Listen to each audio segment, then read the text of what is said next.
ज्यादा दर्द में बाड़ू का जी सुना ना पास तनिया वा देवरू बथे कमरिया दबावा देवरू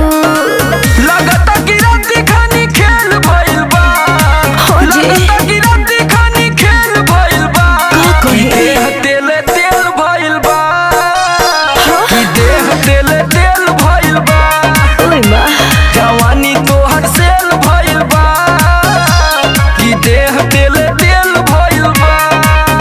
अरे तू तो प्यासी मछरी मतीन तेल छोड़ता ले भौजी का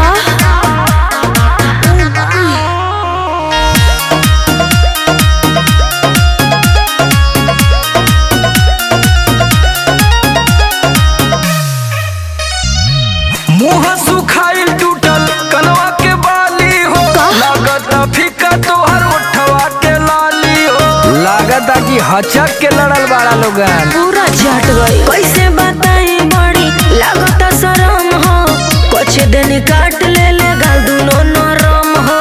पलंग पे खूबे हेल हेल भइल बा पलंग पे खूबे हेल हेल भइल बा कि देह तेल तेल भइल बा हाँ जी कि देह तेल तेल भइल बा बड़ी मेहनत भई जवानी तोहर सेल भइल बा कि देह तेल तेल भइल बा। का कहे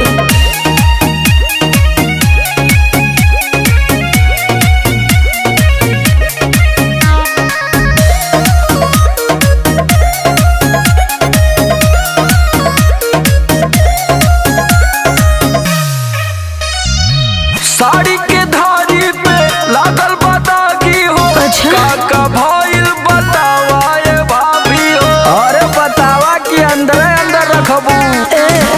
करे असर नहीं सुई दवाई हो दिहले पातर कमर मुचकाई हो धीरज समर साथे मेल भइल बा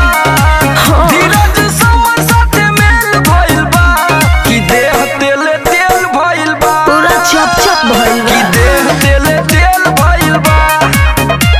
जवानी तोहर सेल भइल बा हाँ जी कि देह तेल तेल भइल बा। जल्दी जाके सरफ से धोआ बड़ा दिक्कत भइल।